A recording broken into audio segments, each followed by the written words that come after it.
What's going on, everyone, and welcome back to this week's episode of Outside the Arena with Mac and Griff. I'm Griffin Senek, joined by my co-host Mac Rommel, and today we've got another quality episode of Outside the Arena coming your way. We are going to do our usual NFL rundown. We'll build Mac's fantasy lineup for the week and give our projections for week 11 now, I believe, of the NFL season. But first, we're going to start off with something different. The NBA had a really big week. Overall, they had the draft, a lot of trades, and some free agency kicking off. So we'll start with the draft first before we get to the transactions. Big draft. We saw Anthony Edwards go number 1 overall to the Minnesota Timberwolves. LaMelo Ball, obviously household name at this point, going number 3 to the Charlotte Hornets. Mac, I know you're not a huge NBA guy, but what were your takeaways from this draft? What do you like? What were some picks that you maybe weren't so sure on? So, honestly, I kind of said this before we started, but LaMelo Ball, the Hornets, now they have a duo over there for the Hornets. You have Gordon Hayward with them, and then you're pairing him with LaMelo Ball. You see every NBA team, it always kind of starts, teams are building, they get 2-star players, build around them. And that's kind of how they start winning championships. So LaMelo Ball, who averaged 17 points last year in the NBL Australia League, and then Gordon Hayward was 17.5. So you're getting a big duo there. And of course, as you said, Anthony Edwards to the Timberwolves. Great pick. He was obviously the best player in this draft, and he deserved to be that number 1 pick. Yeah, it was interesting because, the week of, he was saying I don't find basketball that interesting. Like, football is more interesting. Some pretty interesting takes out of him. You wonder what he's doing with that. But overall, he was, probably the deserving number 1 pick here. We saw the Warriors go Wiseman.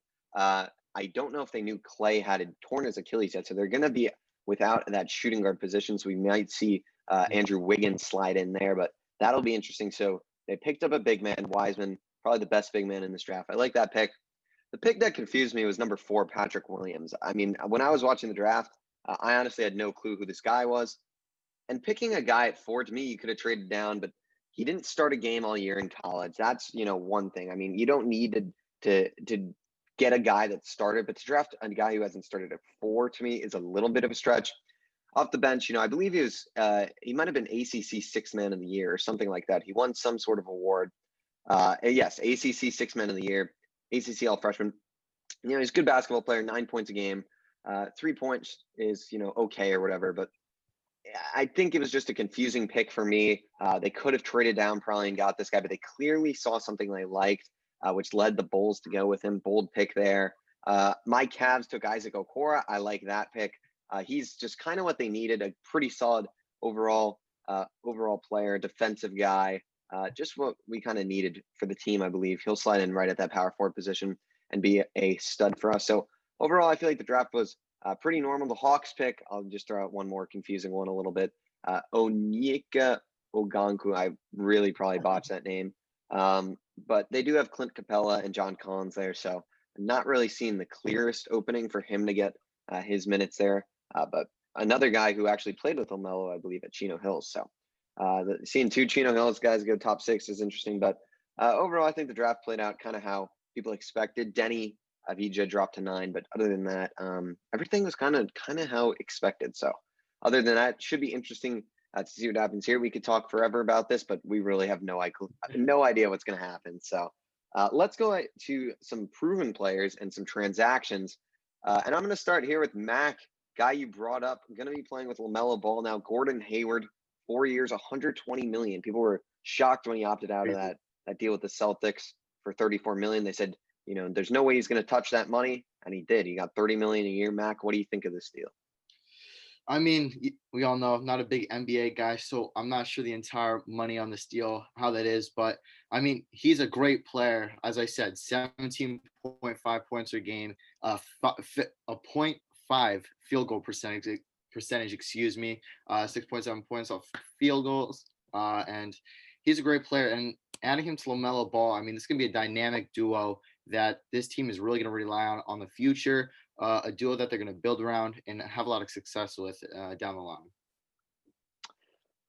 The deal's hard for me. The Charlotte Hornets have really made some terrible deals over the years, and I feel like this is not the right time for this deal. I mean, look, Gordon Hayward did have a resurgence this year with the Celtics, 17.5 points. Really the first sign of success for him since he had that gruesome injury in his first game, actually, with the Celtics a few years back. I just am not a fan of this deal. I mean, they've overpaid for players in the past. You're giving a $30 million to a guy in his 30s who, hasn't really been a superstar in a while. He's kind of just an average NBA player, maybe slightly above average at this point. So I personally don't love the deal. I feel like they should have just gone the rebuild route. Just stop trying to sign these mid-level players and overpay to get them, but just sign these guys, or just build young. And this was not a necessary move, in my opinion. You're just screwing your cap space for the next 4 years with having 30 million dedicated to him. I understand it. You want to get LaMelo, a solid player there. Don't love that deal. Another deal that really was interesting for me was the Montrezl Harrell deal. Obviously, reigning sixth man of the year now, and the runner-up now in Dennis Schroeder too, obviously, with that trade of the Thunder trading him to the Lakers. Lakers now just got two really good players, and actually stealing Harrell from the Clippers is really, really interesting. We saw Patrick Beverley tweeting. He's kind of confused and upset about that. It's an interesting move. He might be, I don't know if he's ring chasing or maybe the culture in the other side of town there is not great, but really great moves by the Lakers. I mean, they lost some guys. They obviously traded away Danny Green. They lost Dwight Howard, but you get Montrezl Harrell. So you're kind of thinking, hey, I mean, we just upgraded. We still got Kuzma. We still got all those guys. So it should be really interesting to see what the Lakers. I love their moves.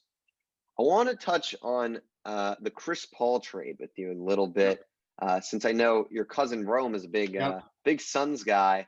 I know he's been excited about that.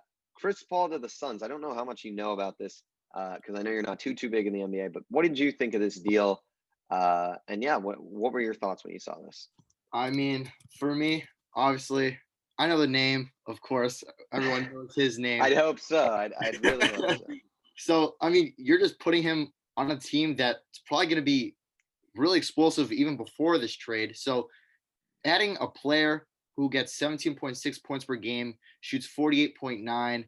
I mean, he's a great player. You're pairing him with one of the top scorers in the league, and this offense has a lot to look forward to, and they're going to be putting up a lot of points this year. I like the analysis there, honestly. I mean, Chris Paul, you know the deal. He's been here for a while. He's been in the league for a while. He's an aging veteran though, so you're going to be eating a lot of salary. They don't have Ricky Rubio. They traded him away. So Chris Paul is going to be the point guard for this team. I guess just veteran leadership this team needed. They needed a guy like him who has playoff experience, who has that. You saw what he did this year. He had an all-star season, looked great, and he's always been great. I mean, his lowest points per game, I'm looking at the stats right now, has been 15.6. So you're guaranteed 15 plus every game from him, basically. And he's a great passer, obviously, great defender. So he is a little old at this point, so it was a little confusing in that regard. But I like the move. They got to keep Booker there. They got to keep Booker happy and not want out. And they do have DeAndre Ayton there too. He's a little forgotten about. He is a presence when he's playing. So should be interesting to see what happens with the Suns. I like the win now move. They might regret it in a few years, that when they have that aging Chris Paul contract. But we'll see what happens there. Anything else you want to touch on, Mac? Or I mean, are you good with that for the NBA? As you said, with Devin Booker, I mean, it's going to be crazy. 26.6 points per game. It's going to be an explosive offense. And I know Rome, as we said, my cousin, the big Suns fan, all the posts he's been putting on his story, he's hyped up. So been a lot. And I guess I can be hyped up with him. One thing I do want to touch on before we switch gears to the NFL is that these guys are getting paid in the NBA right now. I mean, I know they had over half their season, and All-Star weekend too, I believe. In order to, they were able to make a good chunk of revenue this year. But you're seeing guys like Joe Harris just got $75 million. I mean, that blew my mind. Danilo Gallinari, he's a good player. 60 million at his age was a little surprising.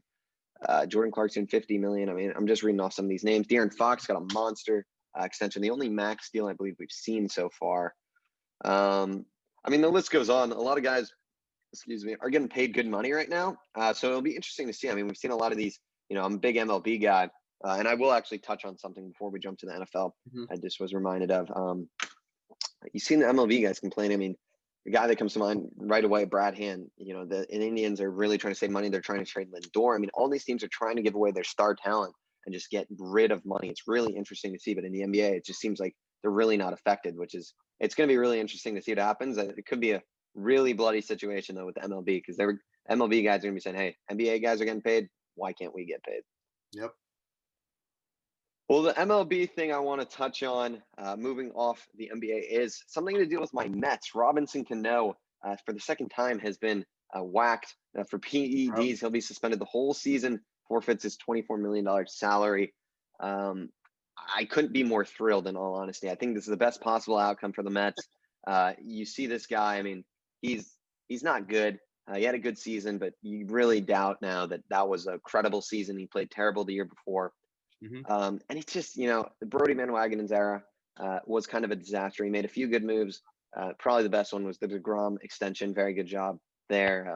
It's probably one of the greatest deals of all time. I mean, I feel bad for Jacob DeGrom. He's getting scammed right now, but I mean, it's just $24 million for Steve Cohen to play around with. Even more. Who knows what Cano's future will hold? I don't think he really will ever play again. I don't think the Mets are just going to welcome him back after another suspension and just put him in the lineup. I just don't think that's going to happen at age 39.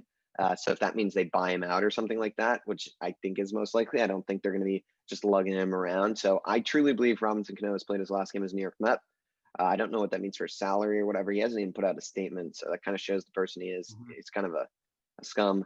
I hate to say it, but no Mets fan should be upset about this at all. It should be the best thing possible. Maybe we'll even take DJ LeMahieu off the Yankees hands. You never know. I don't think that'll happen, but you never know with Steve Cohen. Any thoughts on that, Mac? I mean, you kind of hit the nail on the head with that one, especially all his problems kind of off the field, the PEDs, as you said, not really putting a statement out there. I mean, if you're older, your talent is obviously diminishing. You have to be a leader, and you're not doing any of that. You're having problems off the field. You're not playing great on the field to back up your problems off the field. So there's really no good signs pointing in Cano's direction. Mets, they really got lucky here, as you said. You're a proud Met fan now. Yeah, I mean, I couldn't. I mean, the people who used to make fun of this stuff. I mean, now it's like a good thing. It really, Steve Cohen era has really changed things. But it is a sad thing to see. A guy who was once looked at as a sure thing Hall of Famer and role model. Ahmed Rosario. Who knows his fate this offseason with obviously a lot of trade talks, but he's a guy who looked up to Cano, and it really just sucks that he let down all these guys and continues to do this. And I think we may have seen the last of Robbie Cano, and he sure won't be a Hall of Famer. So that's what I got with that. But very excited, and be sure to stay tuned. We'll definitely be covering some more MLB stuff. The offseason has been a little slow to start. Not too many moves, not too many signings quite yet. But once that stuff kicks up, we'll be the first ones to talk about it, especially if it involves the Mets or the Yankees. So you can count us in for a lot of baseball discussion. Yep. All right. So I guess switching gears, Mac, you ready to ready to do your lineup? All right. Let's share the screen. I think. Let me. I got it. There it is. All right. Pull the fantasy football up. I think starting off, there's one player. You saw me click quarterback. I think you already know who I have to take here. I was looking at him before, and it's our boy Taysom Hill. I mean, can he be a tight end? Can he be a tight end in this? Let's see. Taysom Hill. Let me search it up. Hill. Taysom. Wait, I thought I clicked tight end. It doesn't do that. Let's see. No? Okay.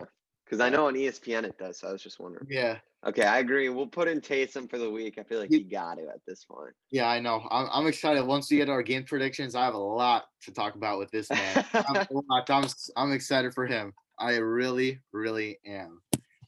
Running back. So running back, we could go with Mike Davis if he's cheap. I don't know what his deal is this week. Also, never mind. Forget that. I was gonna say something, but yeah. Mike Davis for 20. Mike Davis for 20 against Detroit. That could be a pick. I think could be a pick. I know there is one player I think I may have to get. I think he's probably gonna be cheap. I have to look this up. Kalen Ballage versus the Jets. He was promoted. Okay. He's going to be getting most of the snaps this week versus the Jets. I think this is a must start. I like it. All your fantasy. I like it. Being promoted, he's going to get a lot of carries. And last week he had about 14.6 fantasy points, I believe. And he wasn't even the primary back that game, and he was still putting up good numbers. So imagine what he's going to do this week versus the Jets and as the primary back. Now, do we go for like a Dalvin Cook here? Maybe even an Alvin Kamara we could go for, because you think I kind of like that, because you think Taysom. I feel like Taysom might rely on him a lot, and Kamara's going to have a big role in that offense. Yep, I think we go Kamara.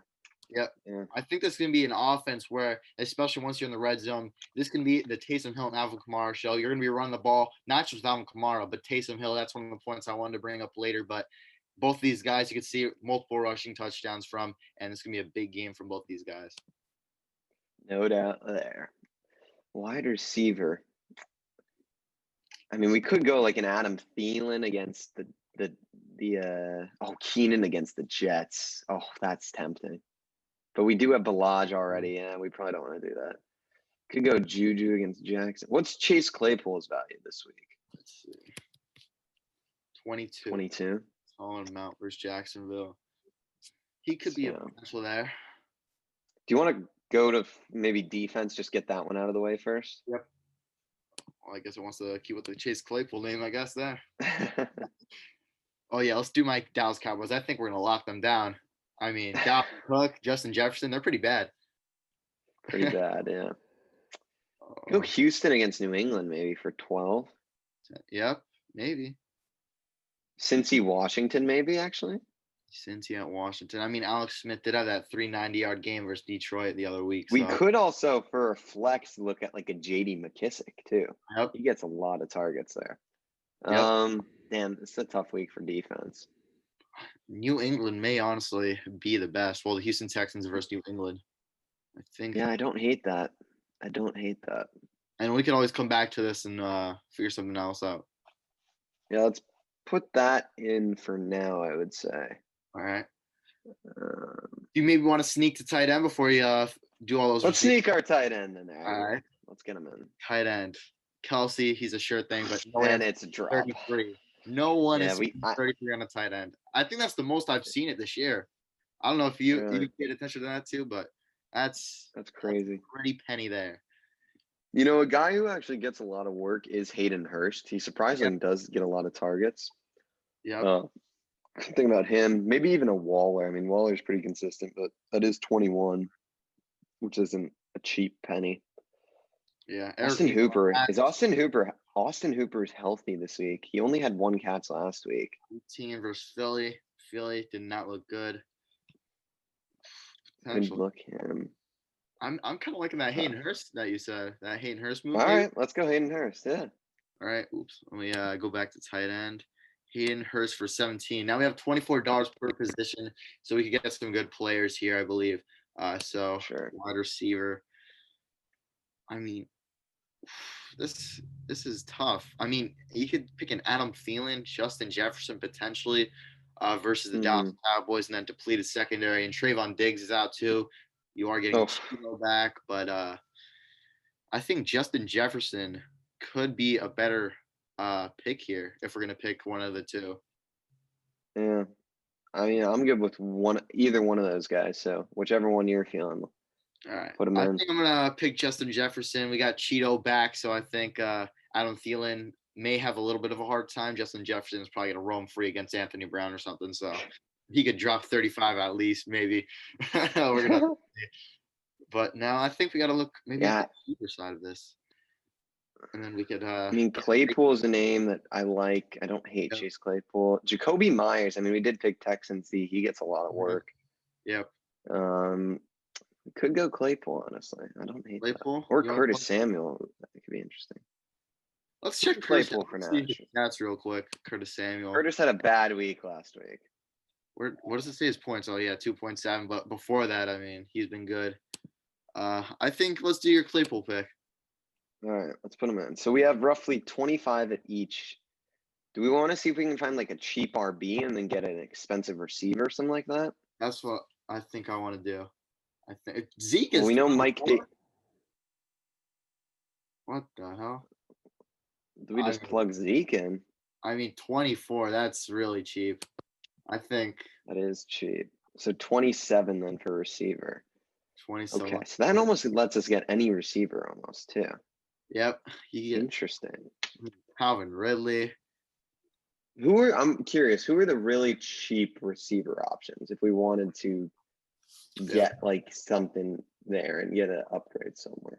I'm just curious. T. Higgins, maybe. For 17. Let's see his points. I know that Burrow and T. Higgins connection has been good. Yeah. He could potentially. Let's get a good receiver and then we can maybe review the team or something like that. Ridley, it's risky. I don't know. Could put him in. I mean, I really don't see another better guy than Ridley. Yeah, these guys, I feel it's kind of a drop off after Ridley. Yeah, I agree. We could put him in there. Do you maybe want to see if we could maybe create another point, maybe even get a Julio? Oh, we do have Hayden Hurst though. Oh yeah, that's a problem. 1 to 2 points. This is Do we want to take out? Who could we? I want to keep. We got to keep Kamara for sure. Yeah, I think you and Balaj maybe for sure. Case maybe we could look at other options instead of Zeke. Below 24. Could go for like I know Mike Davis was like 18 or something like that. Yeah. Where's 20. That creates 4 more 20. points. That's So that could get us like a Tyreek on. And he's also going against the Lions. That's pretty good there. I mean, who's a cheap Oh my. We could maybe. I mean, how much? We would have to get $16 extra to get Kelsey. That's wild. That's Sheesh. A little too much. Yeah. A little too much. I mean, do we want to pick Mike Davis and see what we could do at that third receiver? Yeah, I mean, we could try. All right, so we plug Mike Davis in, or I guess I got to take the Zeke out first. Mike Davis in versus Detroit. Let's take Ridley out. And, I mean, I was going to say, do we have enough for Devontae Adams? Nope. Yeah, Michael Thomas. We already have our 2 Saints, however. So Tyreek Hill, potentially. And then we could upgrade another position. We could upgrade, like, defense or something. This is tough. Yeah. This team, I don't know. Let's see how Tyreek's been doing. 28, 23, 14. Pretty good. Pretty darn good. I think he could. All right, let's put Tyreek in. I like him. He's a beast. Tyreek, and then we have 2 where we could put somewhere else. You want to check out the defense potentially? We can just check it out. Yeah, see if there's anything positive. So Tennessee versus Baltimore. Carolina versus Detroit. Maybe because Detroit's offense didn't even. Did I see Kenny Galladay was he out? He is out. Kenny is out. I think DeAndre Swift was out too. Yeah. They're really missing some players there. That's could go. Do you want to go that then? Yep. For the Texans. Where the heck is the name? Okay, there we go. The Carolina. Oh my gosh, that's like I wish you just plug it right in, but I know. This is a bit of a kooky team this week. It has a lot of potential, but it has downside too. It's a lot of downside, but it could be good. We could go if we take away those points at defense. We could also go Hawkinson instead of Hurst. What does the red mean? He's removed from injury report. So he's probably playing, yeah. He's probably a little banged up. So we can also just keep the team like this if we want. We don't even have to spend that 1. Yeah, I'm good with whatever you think is best. All right. We could always come back to this later if there's another play that pops into our minds that we want to try and get. So I'll save this. I'll stop sharing, and we are good. We are good to go. All right. Well, that's maybe the most interesting team I'd say we picked to date for that. I mean, if everyone hits their upside, this could be easy. It could be a big game. It could be an easy one. gonna have to see. Well, we haven't won in a few weeks now, so hopefully we can turn around this week. We'll see though. We've been like top 5 almost every week except for last week. Really? Last week was bad. That was bad. I think we got like 70. I think the top person had like 170, so that one was not good. Who was our team last week? In the 170, it was 170. Second place was like 130. It was crazy. Who went off last week in the NFL? I'm trying to think. Yeah, I could check. Like who was like the big scorer? I'm trying to think. I know T. Higgins played well. Yep. Oh man. I don't know. This is tough. I mean, let's say week 10. I'm not sure. Sure, it went off. Now I'm like intrigued. I'm like, I know. I'm trying to. I want to see who like pull it up on my phone, but it's not really going. It's not showing the other teams from last week. I'll pull it up on that. I'll see. I mean, I just want to see who even played well. I can't even remember who played well. You know what I'm saying? I mean, he might have had like T. Higgins in there. T. Higgins played well. Antonio Gibson played well. Josh Jacobs, maybe he had. Josh Jacobs played well. All right, let's see. I think I may have found a website that should have all the best performances. Jordan Matthews, 32.8 points. Jordan Matthews? Wait, this was okay. What? This is definitely wrong. Yeah, I was like, he is not in the league. Yeah, and then I was going down. I'm reading this, and it says Aaron Rodgers, 48.6 fantasy points at halftime. Yeah, that is definitely not correct. Oh, all right. All right. Well, this is who knows what's going on with that, but we'll see what happens with that. Little pause there in the scheduled podcast. So sorry about that, but we'll get on to the real talk, which is NFL predictions, and we'll even we can touch a little on the games from last week, and the Thursday night football. That was a great game. Yep. Browns pick up a win, Colts pick up a win, Lions picked up a really close win. Bucks again look good. I don't know what's going on there. The Panthers came out kind of hot too. They did have a lead at some points in that game, and then it kind of fell apart, especially offensively for them. Ronald Jones had a monster game. I mean, that is padded by the 99-yard rush or whatever, but great game from him. They used all their weapons. I mean, it looks like they're good again, but you never know with these guys. You really don't at this point. It's kind of annoying. It is annoying. Yeah. I mean, you did get Antonio Brown involved in this game. 7 catches, 69 yards, most catches on the team actually. So that was big for AB, but we all know he's having his struggles and problems right now off the field. Yeah, I don't know what's going on with that. But I believe it's like 2 lawsuits right now, if I'm correct, where and they're pretty big ones as well. Who knows what's going on with AB, but he's playing well in the field.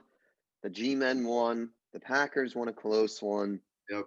Cardinals, Bills. We got to talk about this. That was a great game. Oh my Great game. Josh Allen looked all right. Pretty good, honestly. Kyler, he got a little banged up on the Thursday night game. Kenyon Drake looks very good. I'll say that. Kenyon Drake is surprised very me nicely. I traded him away in fantasy because he was, we all know what he was doing. He was basically killing most people's fantasy teams, and now he's turning around and doing this to me. That's not nice. It hurts. But D-Hop with that crazy Hail Mary catch might be the catch of the year, honestly. Crazy game. I mean, I don't really have too many. To think he had a game winner come around, Kyler Murray scrambles left, throws a deep touchdown, D-Hop over 3 defenders. I mean, he wasn't open. He was by himself on 3 defenders. And those are good. That was like Trey White, Micah Hyde, Jordan Poyer. Like those guys are like Pro Bowl, all-pro type players. I mean, they're going he was up against the best defenders on that Bills. 3 of the best in the league, literally. Yeah. Still did crazy. Mind-blowing for D-Hop. I mean, I thought it was Devontae Adams at the top, but I mean, after that catch, I think it may have to be D-Hop.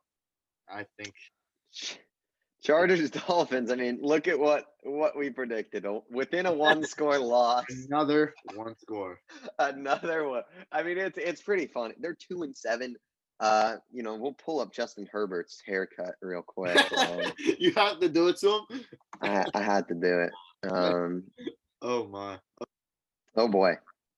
Yeah, it's like he digressed 10 years. It really is bad. Oh my goodness. It's. I mean. I don't know who thought I'm that. wondering what his mindset was when he did that. He looks like that I'm an kid idiot.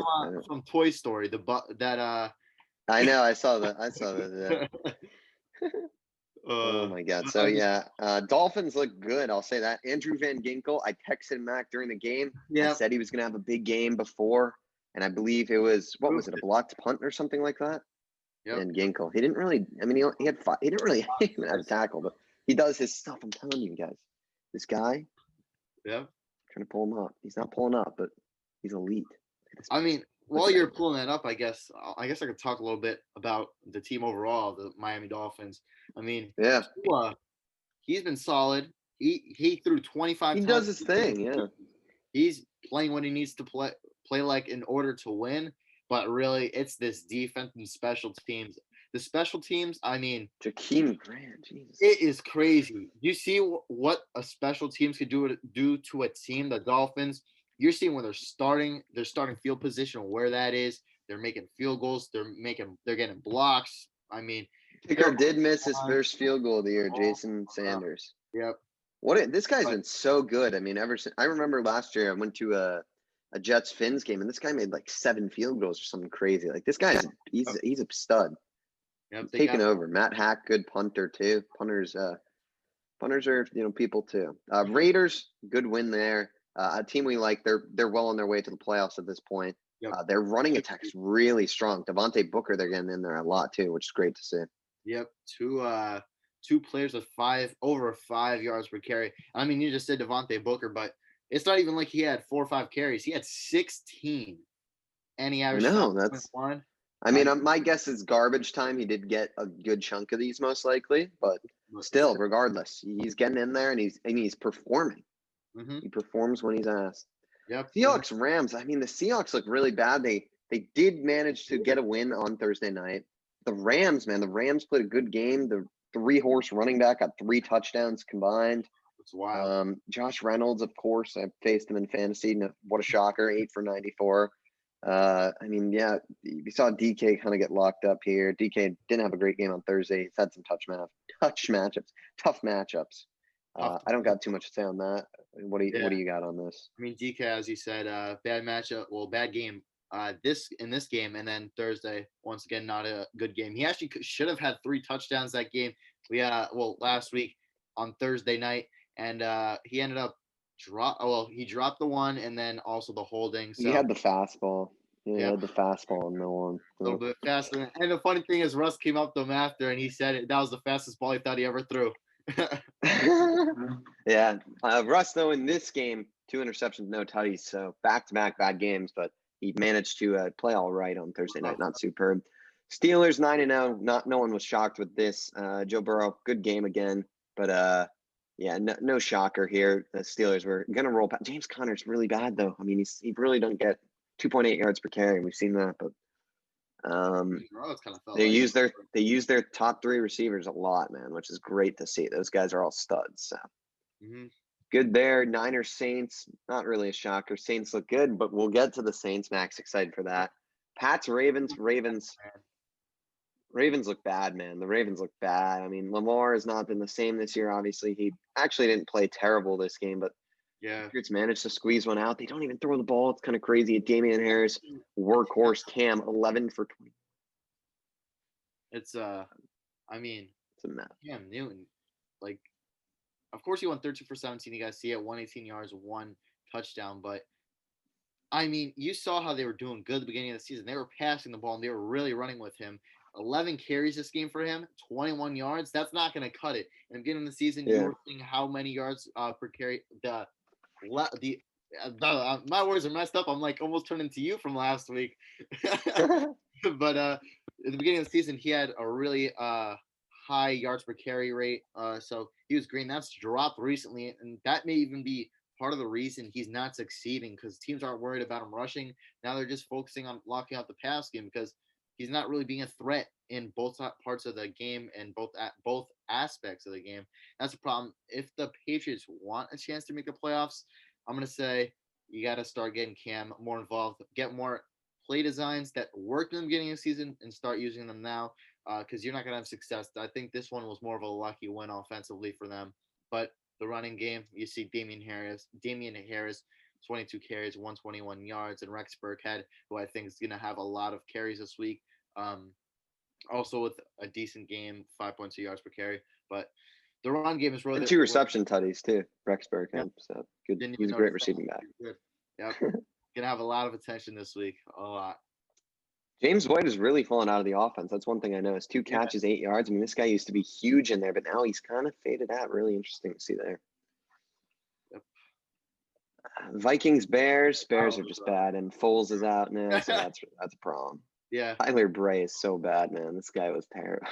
I mean, yeah. 28 years old, undrafted. It's not sure how he's still got a job, but there's hope for all you NFL hopefuls. But Tyler Bray's got a job. Before we move on, Dalvin Cook, I mean, you saw nothing. He was doing nothing until the end of that game. Until the fourth quarter, non-existent. I mean, the Bears, they did what they had to do to lock down Dalvin Cook, and I think a lot of teams are going to start using their formula to stopping Dalvin Cook, keeping a lot of stronger fronts, more people in the box, and that's really what worked. And they were able to slow down this offense, but Justin Jefferson, big game. They struggled in the pass game, and that's the problem with this Vikings. Defenses facing this Vikings offense is you try to lock down one thing, you can't stop the other thing. It's a problem, and a lot of teams are going to struggle against this offense for years to come, I believe. Yeah, I agree with that. Dalvin Cook historically has really played bad up against the Bears, so not really a shocker for me personally to see that. But Dalvin just didn't get it going, and he got almost 100 yards, but he had 30 carries, so really not too impressive there. But I mean, yeah, that's what'll happen. Seahawks Cardinals on Thursday night. We kind of have already touched on it. Kenyon Drake, back to Kenyon Drake, but he had a lot of receptions, 4 for 31. Jeez. Larry Fitz led the team in receiving. Points, I guess. Yeah, I know, he burned me there. Russ, better game. A little bit. I mean, not the yards, not the touchdowns we were seeing at the beginning of the season, but it's a step in the right direction. Only 5 incompletions. That's what you want to see. And I think in a few weeks, he's just going to start working back, getting that rhythm that he had in the start of the season. I think those were just a few blimps and bumps in the road for him that he's obviously going to overcome. It's Russell Wilson. I mean, it'll be crazy if he kind of sells on his MVP again, but I think he could be able to bounce back from this one. Yeah, I'm not sure he'll be the MVP at this point. I think Pat Mahomes honestly should win it. I mean, he's playing so good right now. 1 interception. He's the best in football. I mean, there's no doubt. There shouldn't have ever been any doubt or thought that Lamar was better. I mean, Pat Mahomes won the Super Bowl last year.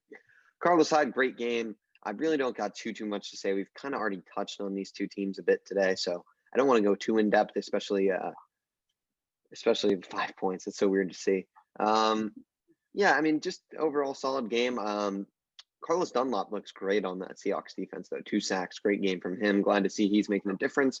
Jamal Adams, I hate you now, but you should be not doing too much. 1 tackle. I'm so happy with that trade now. I'm so happy. Originally I was a little upset originally, but now couldn't be happier with that deal. I mean, the only problem I'd say was for him, I don't know why you would want to leave New York. I mean, you saw what they said about his depression, but you had a defense that was built around you. And you saw at the time when you were with the Jets, you were probably the best safety in the NFL. You had a team building around you for your success. And this was a defense that in a few years could have been one of the best because they had you and were building around you.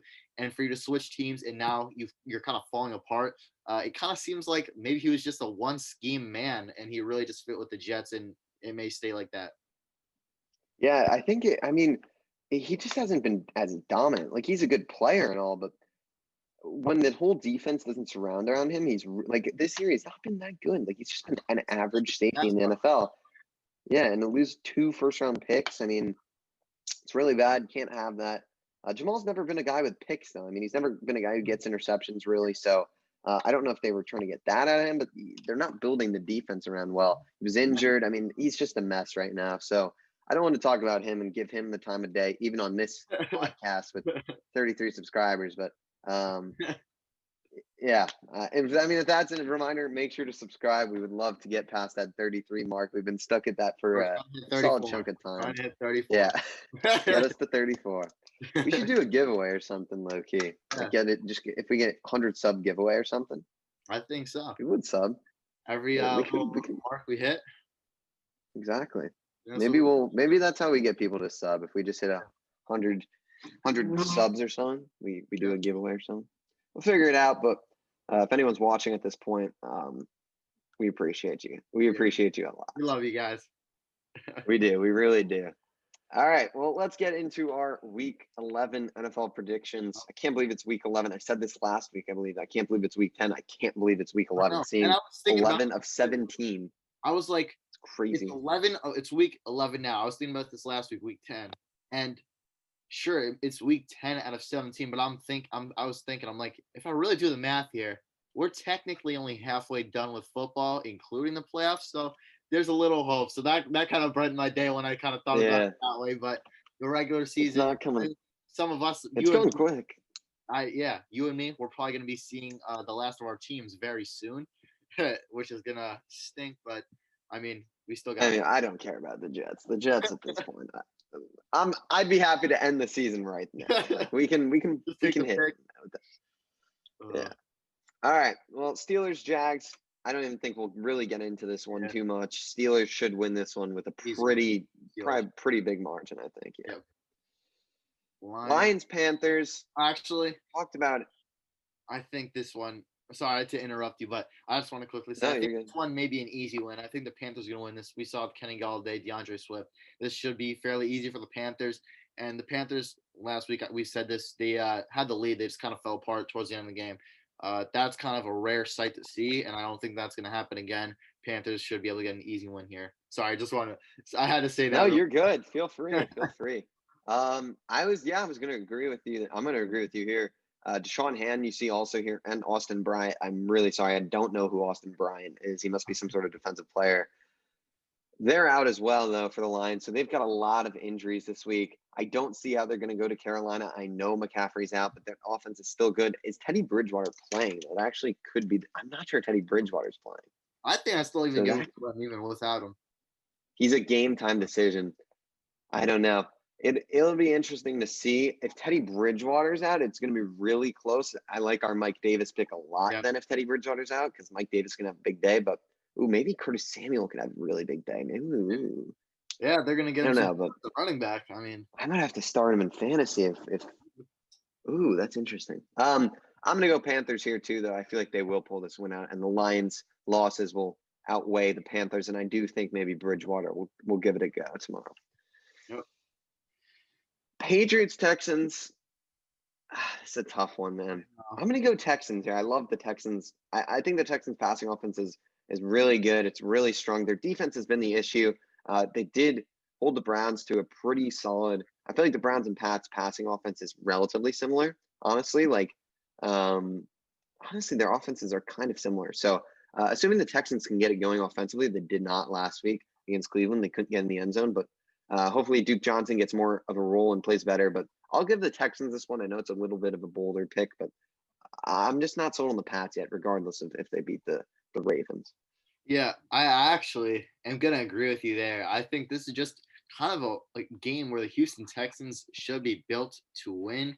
As you said, their passing offense, it's good. I don't think it's great, of course, without DeAndre Hopkins, without a true number one receiver. But I think this is a game where you're able to spread the ball around against the Patriots defense, who everyone knows have a lot of opt-outs. And then you're going against an offense with Cam Newton, who's been struggling to run the ball, and that's been kind of a problem and why they've been losing their games recently.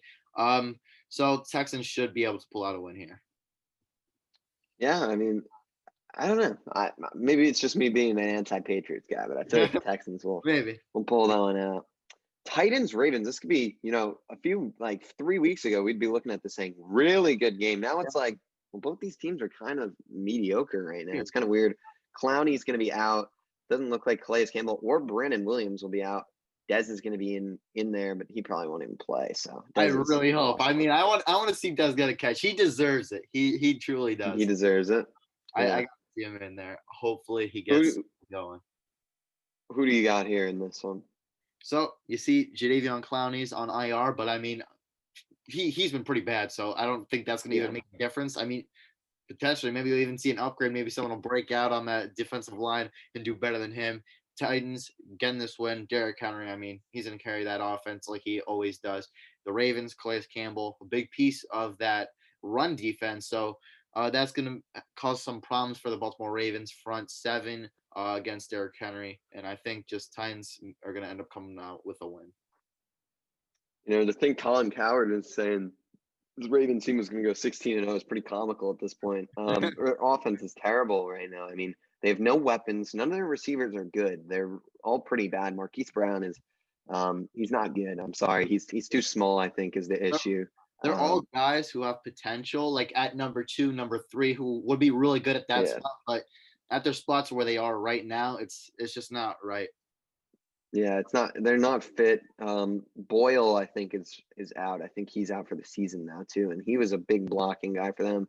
So you're seeing all these injuries add up, and to me, I agree with you. The Tennessee Titans should win. They beat them last year in the playoffs, and I think Derrick Henry's going to have a huge game. And just the Ravens don't look good right now. I'm not going to pick with the Ravens right now, just how they're playing.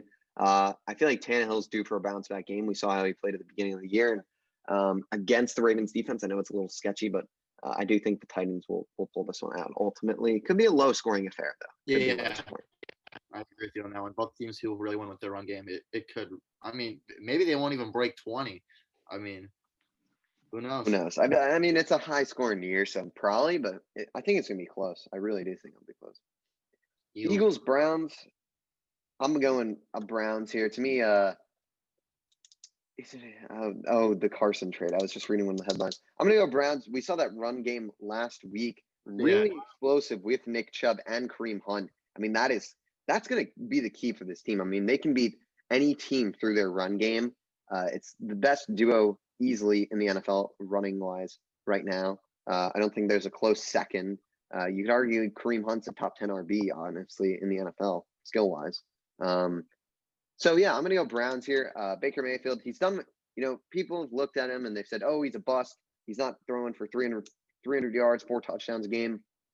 He does what they need him to do. He's not going to be a guy here who's going to be throwing for 300 yards. We saw in that Bengals game when they needed him to throw, he did clutch up and throw for 5 touchdowns and a bunch of yards. But his role is kind of just to, run some play action here and there, hand the ball off, and just be a game manager and be smart and play to your strengths. The Browns are playing to their strengths, which is really good. We've seen Kevin Stefanski do that with the Vikings. He incorporated Dalvin Cook good, as well as being able to use the play action to his good receivers. So that's what we're seeing here in Cleveland, and I like what we're seeing in the Eagles also just are not very good. So the Cleveland Browns should win this game. I agree with you there. I mean, if the Philadelphia Eagles maybe squeaked by the Giants last week, maybe I'd be looking at this game differently, but they did not look good whatsoever. Yeah. The Browns, you said, the run game, it's nasty right now. It's going to continue to be that way with 2 of the better backs in the league. The Browns, especially in the beginning of the year before Nick Chubb went on IR, you saw what they were doing to defenses. They were a great team. And actually, they kind of looked like one of the better teams in the league at that point. So they're trying to get back to that position. But when you said Baker Mayfield, I heard you say he does what they need him to do. I agree with you on that. But he's a quarterback. I don't think he's going to be a quarterback of the future for this team. I just don't see him having that ability to go out there and win a Super Bowl.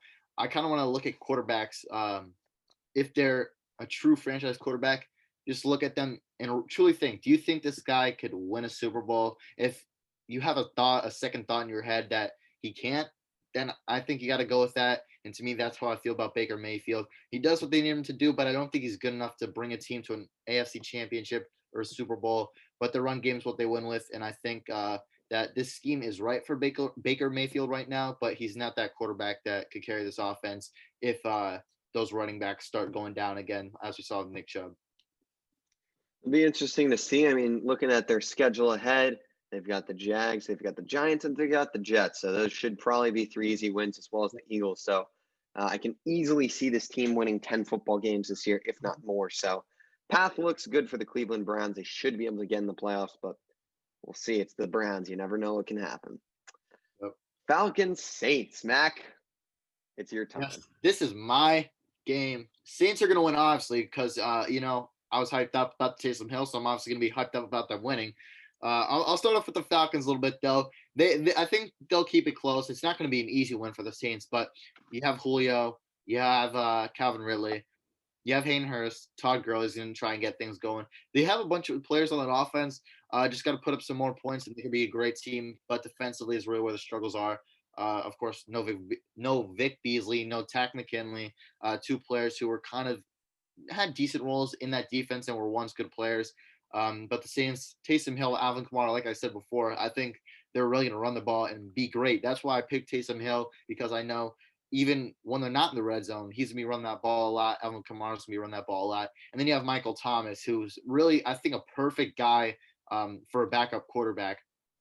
As we know, as everyone likes to call him, slant boy. But I think that's going to be a key part of this game. Those short routes where he's really good at is really going to succeed, have a lot of success, and allow Taysom Hill to get good numbers not only in the run game but in the pass game as well.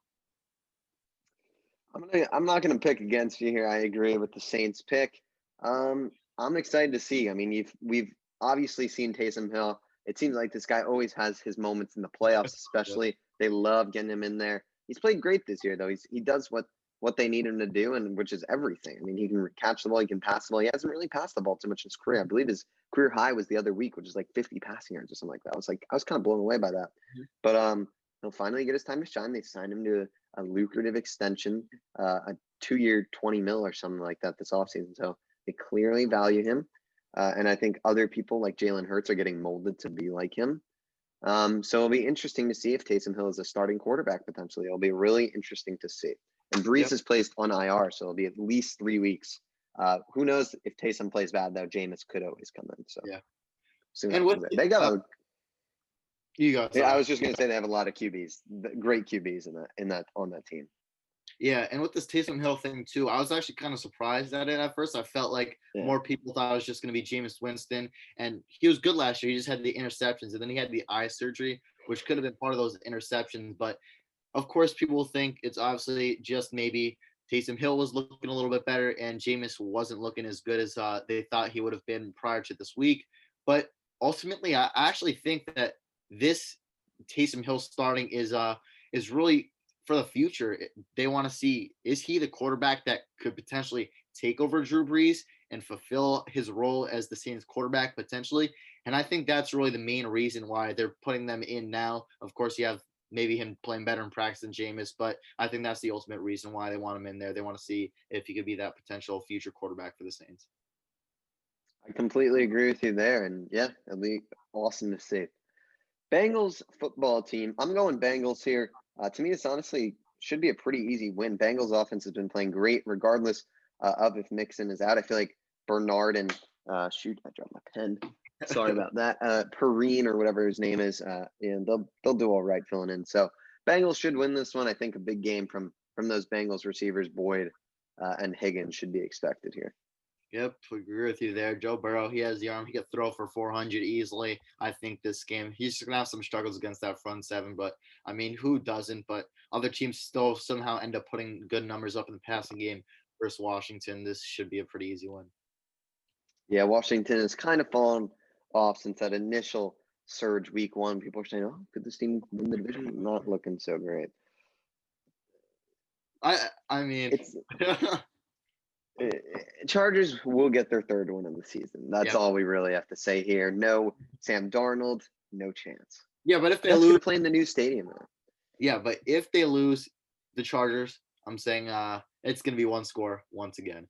It will be 100%. It might be 1 point with the Jets. Yeah. I think it'll be that. The Chargers will be able to keep it very close if that's the case. But Lord help them. Dolphins, Broncos, easy for me. Dolphins. I'm on the Dolphins train. I don't care that I'm a Jets fan. I'm loving this Miami Dolphins team. It's so exciting to watch.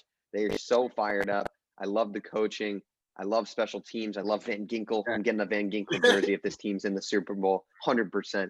Andrew Van Ginkel, my boy. I love Van Ginkel, and I'm going Miami all the way.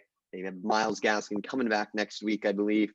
I'm fired up. I'm fired up for Tua, even though I'm not a huge Tua guy, but I'm a big Dolphins guy right now. So give me the Miami Dolphins in this one. I'm gonna agree with you there. You said coaching staff, special teams. They got defense. They got offense. They got Van Ginkel.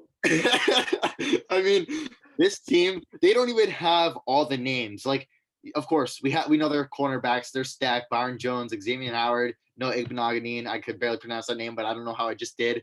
But they have players. They don't have the best names of linebacker position, defensive line, and they're still getting it done. And this is a team. They're young. And I think this is really why they're having their success. They're just having fun. They're out there having fun. And this is kind of like, it's like a middle school football team. They're out there, they're having fun with their friends, and that's how they're winning. And I really think if any team, as long as they're having fun, I think any team in this league could win. But it's a really hard thing to do. But the Miami Dolphins have somehow figured that out.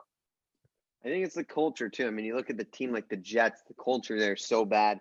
There's internal disputes. There's a lot of stuff. No one's happy. The Dolphins, I mean, you look at last year, people at the beginning of the season like Minkah Fitzpatrick were like, they wanted out, guys like that. The Dolphins turn it around. I think, you look at that coaching staff and they pay attention to the little things. They're paying attention to special teams. They're not missing field goals. They're punting the ball really well, getting it inside the 20.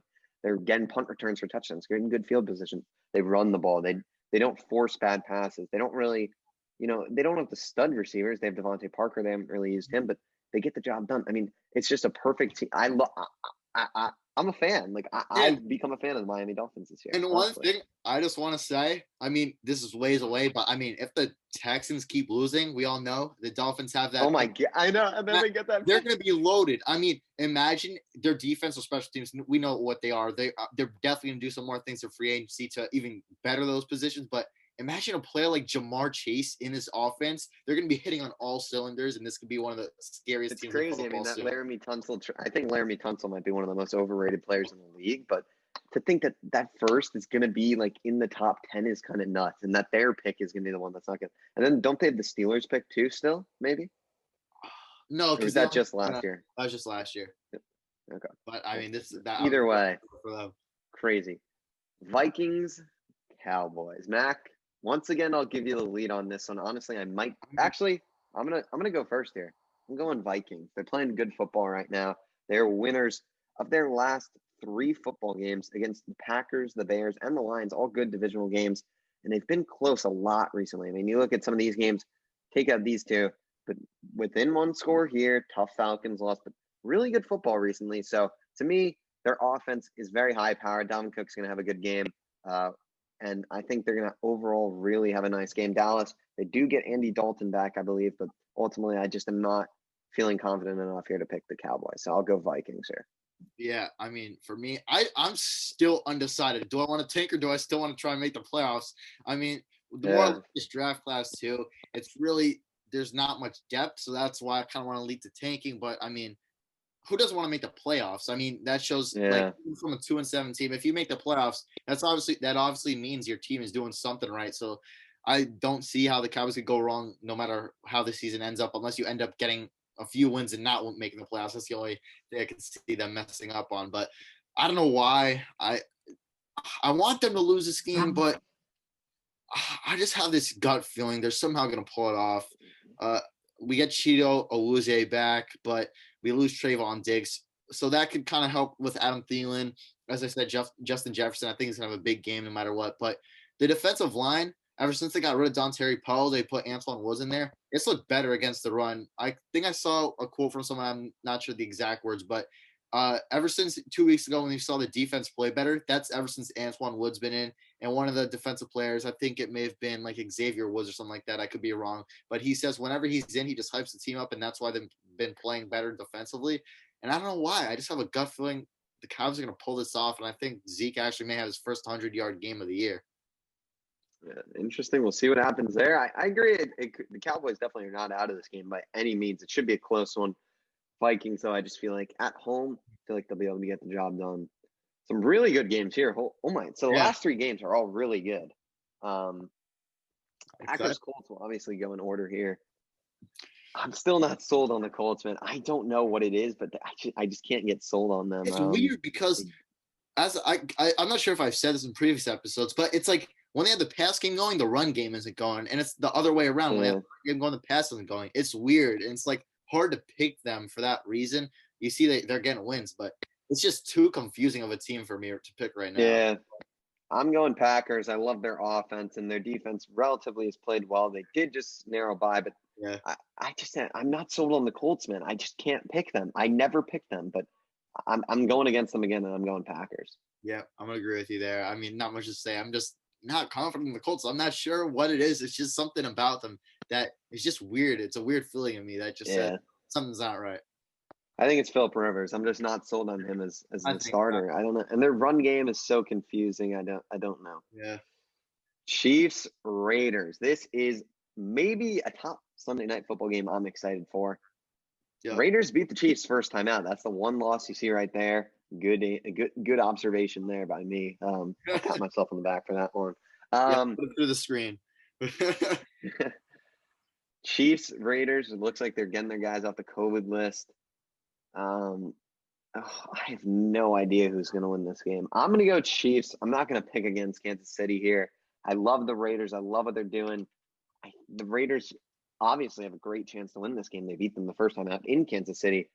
But I feel like that's going to mean the Chiefs are fired up. They're going to be ready to play. And I think Pat Mahomes, I'm really going to not be able to pick against him for probably the rest of the season ever, unless stuff really goes wrong. So I'm going to go Chiefs here. But I expect a really good game here. So you pick against our Raiders. We're high on them. Against them? I'm going the Raiders again. They're going to have two losses. The Chiefs are going to have two losses versus the Raiders this year. They're going to go 14-2. That's going to be their only two losses is to their division rival Raiders. But, the Raiders are going to make the playoffs. I feel like somehow they're going to end up playing each other. Then the Chiefs will win. But right now, you know what? Let's have some fun. Give me the Raiders and their run attack. Raiders schedule from here on out. Falcons, Jets should probably be able to win both those. I think they could win the rest of the games. Yeah, the Dolphins could be hard. Chargers, they did play well against one score, of course, but Raiders. We'll see what happens. I don't know. Raiders should be able to get in. They probably need 3-4 more runs. I think at least they're 11-5. If they lose to the Dolphins and Chiefs, they should be able to win the rest. Yeah, so we'll see what happens with the Raiders. Final game: Rams Bucks. Really good game. LA fans are confident. I love reading some of these headlines. LA fans are confident, and I'm going to be confident too. Give me the Rams. Oh, okay.